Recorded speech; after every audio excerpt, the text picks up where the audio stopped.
Bueno, a veces uno prepara y la producción va elaborando todos los temas que tienen que ver con el programa y la realidad nos pasa por encima. Fue lo que ocurrió ayer a la tarde cuando se conoció de la muerte del presidente de la República Bolivariana de Venezuela, Hugo Chávez, que bueno, modificó, digamos, algunos de los esquemas de nuestros invitados. No queríamos dejar pasar porque está absolutamente abordado desde todas las perspectivas, desde todos los puntos de vista, lo que significa para Venezuela, para América Latina y para Argentina en particular este episodio, así que nosotros queríamos abordarlo por lo menos desde el ángulo de lo que es lo académico.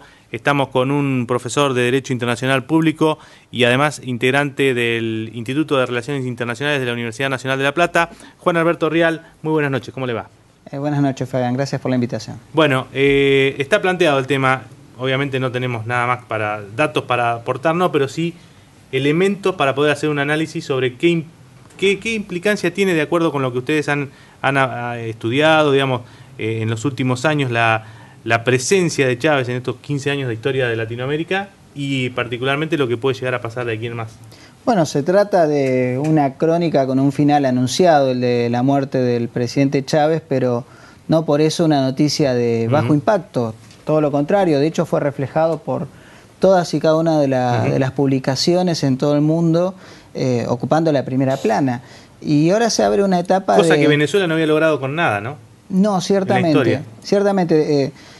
Chávez va a pasar a la historia como uno de los líderes venezolanos de mayor influencia. Se puede decir que desde la figura de Simón Bolívar no había una de tan alto perfil en el escenario internacional como la de Hugo Chávez.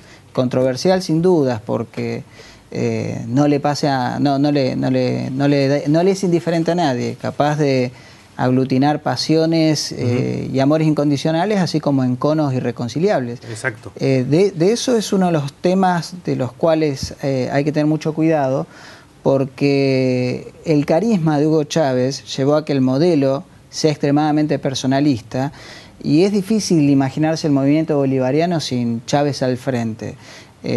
Tan así es que, aún sabiendo que estaba sufriendo esta enfermedad terminal, él se presentó de todos modos a las elecciones el año pasado, ganó con el 55% y no pudo asumir el 10 de enero como la Constitución lo manda. Y antes de someterse a la última operación, esto es muy conocido por todos, al viajar a Cuba nombró a su sucesor, que era una de las cuestiones a saber si existía un heredero político o no de Chávez. Ello llevó a que la institucionalidad se resintiera mucho, porque Maduro no podría haber asumido si no asumía Chávez el 10 de enero, la Constitución lo dice, claro. Tiene que asumir el 10 de enero. O sea que ahí hay alguna cuestión que está en el borde de lo que es la legitimidad, la legalidad, no tal vez la legitimidad, pero sí la legalidad, ¿no? Y es muy propio de nuestros países adaptar la institucionalidad a las necesidades políticas.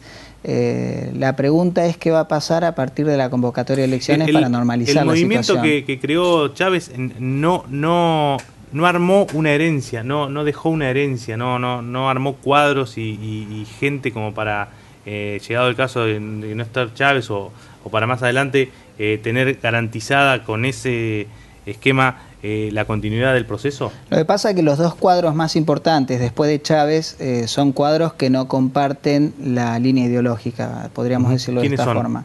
Las dos figuras más importantes están enfrentadas, si se quiere, que son Nicolás Maduro, el vicepresidente, que fue designado como sucesor por Chávez.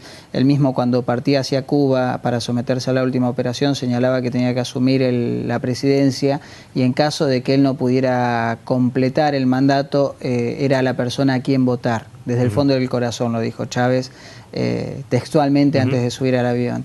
La contrafigura es Diosdado Cabello, sí, que es el presidente de la Asamblea Legislativa. ¿Es cierto que están enfrentados? ¿Es cierto hay una cuestión ideológica muy relevante que tiene que ver con el origen político de cada uno de ellos. Maduro era del riñón de Chávez, desde el origen era chavista. ¿Tiene procedencia militar también? Maduro no. No. Diosdado Cabello sí. Ajá. Y eso explica en gran parte las disidencias. Maduro es de origen sindical. era conductor de autobús, formó parte del sindicato, del gremio correspondiente, después se convirtió en legislador, fue canciller de Chávez y fue el vicepresidente y es el futuro presidente de Venezuela. Sin duda, el impacto que ha causado la muerte de Chávez y el hecho de haber sido ungido directamente por Chávez va a disminuir el ruido de las discusiones. El tema es el día después de las elecciones. Y en esto tiene que ver la figura de Diosdado Cabello. Ahora, como esto forzando también la institucionalidad nuevamente, como presidente en ejercicio, como vicepresidente ejecutivo que era, tiene que convocar a elecciones en un plazo de 30 días y de ahí en más va a tener que renunciar porque el vicepresidente no puede pretender ser presidente. Y en ese caso, el periodo hasta que un nuevo presidente tome el poder es conducido ese periodo en cuanto al ejercicio del poder ejecutivo por el presidente de la Asamblea Legislativa, que Diosdado Cabello, que mencionábamos hoy, fue compañero de armas de Chávez. ¿Por qué? Intervino en aquellas... en la intentona del 92. Sí. De hecho, gran parte de la lealtad estaba claramente demostrada porque cuando fue el intento de golpe de Estado por parte de Chávez para derrocar a Andrés Pérez en el 92, después, pocos años después del Caracazo, que fue el 89, Chávez fue detenido, al igual que Diosdado Cabello. Y quería señalar esta cuestión del distinto origen político, porque tiene consecuencias políticas. El hecho de que se haya ungido a Nicolás Maduro indica que Chávez estaba decidido a continuar con la profundización de la línea pro-cubana dentro de su gobierno, que estaba en permanente tensión con disidencias dentro de las Fuerzas Armadas que ven con mucho recelo el lugar que ocupan funcionarios y militares cubanos en los cuadros administrativos chavistas. O sea que hay como una especie de tensión entre irse hacia un modelo cubano e ir hacia otro tipo de modelo... A un modelo nacionalista. Uno no puede decir que el modelo de Chávez no era nacionalista, pero el modelo de Chávez era profundamente nacionalista, con un alto perfil internacional y militaba activamente en lo que era el castrismo. De hecho, era permanente la consulta entre el gobierno venezolano de Caracas con los hermanos Castro. Las Fuerzas Armadas son muy recelosas de eso y Diosdado Cabello es claro ejemplo de esa posición. ¿Hay algún riesgo cierto de algún tipo de enrarecimiento del clima que pueda derivar en algún episodio de violencia o algo así, o eso no se percibe hoy por hoy? No en el periodo electoral, sí en el día después.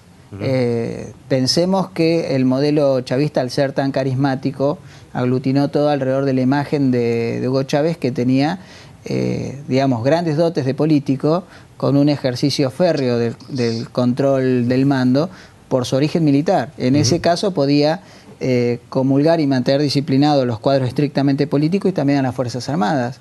Nicolás Maduro no es Hugo Chávez. Claro. Y en ese aspecto le va a costar ejercer la autoridad política tal cual la ejercía Hugo Chávez. Señalaba esto porque va a ser elegido presidente, de eso no hay dudas. ¿Cómo va a poder completar el mandato? Es un tema aparte. Claro. Rial, la última pregunta.